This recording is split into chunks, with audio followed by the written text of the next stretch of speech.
Good morning. My name is Camry Hegedal and I'll be the MC for today's ceremony. Veterans Day is a time set aside to honor the dedication and sacrifice demonstrated by the men and women of the armed forces who work daily to defend our freedoms. Even though we are not able to gather in person today, we wish to show our appreciation to our veterans. At this time, the Boy Scouts of Troop 52 will recite the Pledge of Allegiance. Hello, this is Troop 52. Please join us in the Pledge of Allegiance. I pledge allegiance to the flag of the United States of America and to the republic for which it stands, one nation, under God, indivisible, with liberty and justice for all. Now the Cameron High School Choir, under the direction of Mr. Scott Jensen, will sing our national anthem. Oh, say can you see by the dawn's early light what so proudly we hailed at the twilight's last gleaming, whose broad stripes and bright stars through the perilous fight o'er the ramparts we watched were so gallantly streaming, and the rocket's red glare, the bombs bursting in air, gave proof through the night that our flag was still there. Oh, say does that star-spangled banner yet wave o'er the land of the free and the home of the brave? A History of Veterans Day from the Office of Public and Intergovernmental Affairs.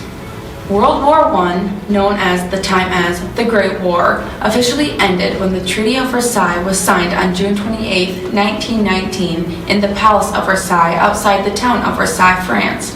However, fighting ceased 7 months earlier when an armistice or temporary cessation of hostilities between the Allied nations and Germany went into effect on the 11th hour of the 11th day of the 11th month. For that reason, November 11th, 1918 is generally regarded as the end of the war to end all wars. In November 1919, President Wilson proclaimed November 11th as the first commemoration of Armistice Day, with the following words: "To us in America, the reflections of Armistice Day will be filled with solemn pride in the heroism of who died in the country's service and with gratitude for the victory, both because of the thing from which it has freed us and because of the opportunity it has given America to show her sympathy with peace and justice in the councils of the nation." The original concept of the celebration was for a day observed with parades and public meetings and a brief suspension of business beginning at 11 a.m. A legislative act approved May 13, 1938, made the 11th of November in each year a legal holiday, a day to be dedicated to the cause of world peace and to be thereafter celebrated and known as Armistice Day. Armistice Day was primarily a day set aside to honor veterans of World War I. But in 1954, after World War II had required the greatest mobilization of soldiers, sailors, Marines, and airmen in the nation's history, after American forces had fought aggression in Korea, the 83rd Congress, at the urging of the veterans organizations, amended the Act of 1938 by striking out the word armistice and inserting in its place the word veterans. With the approval of this legislation on June 1st, 1954, November 11th became a day to honor American veterans of all wars. Later that same year, on October 8th, President Dwight D. Eisenhower issued the first Veterans Day proclamation, which stated, "In order to ensure proper and widespread observance of this anniversary, all veterans organizations, and the entire citizenry will wish to join hands in the common purpose.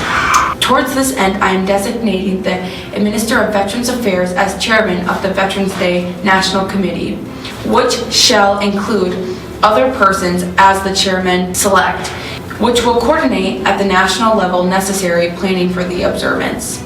I am also requesting the heads of all departments and agencies of the executive branch of the government to assist the National Committee in every way possible.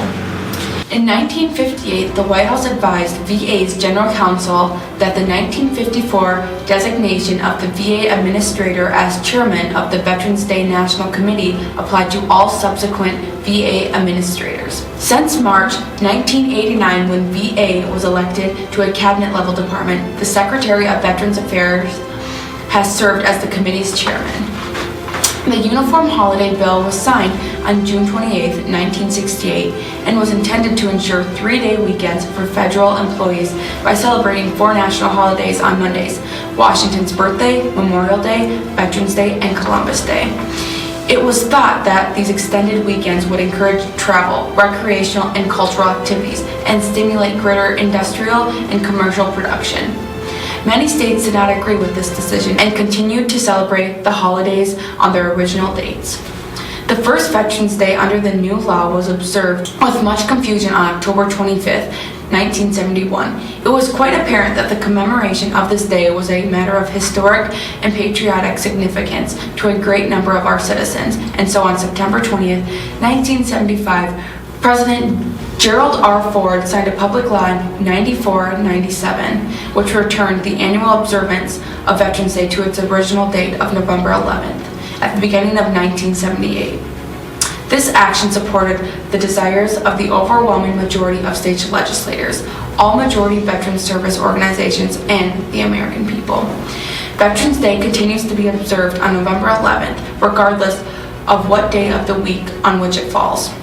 The restoration of the observance of Veterans Day to November 11th not only preserves the historical significance of the day, but helps focus attention on the important purpose of Veterans Day: a celebration to honor Americans' veterans for their patriotism, love of the country, and willingness to serve and sacrifice for the common good.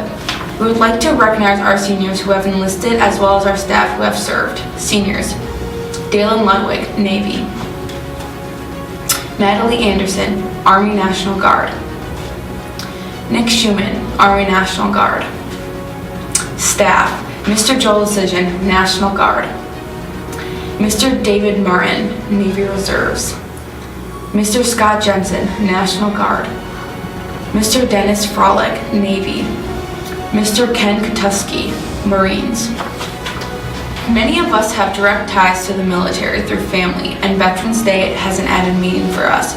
At this time, we would like to recognize those family members who have served or who are currently serving in our armed forces.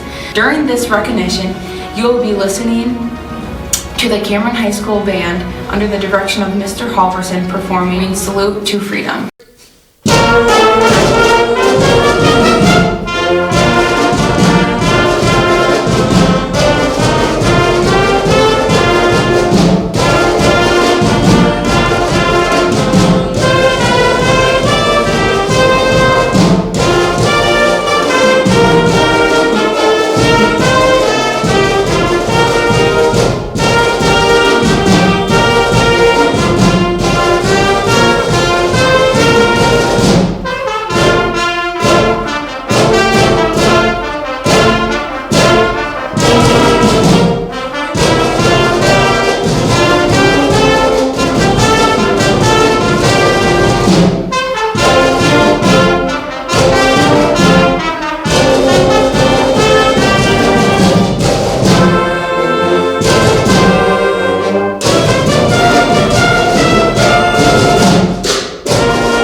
We will close our tribute today with the playing of taps.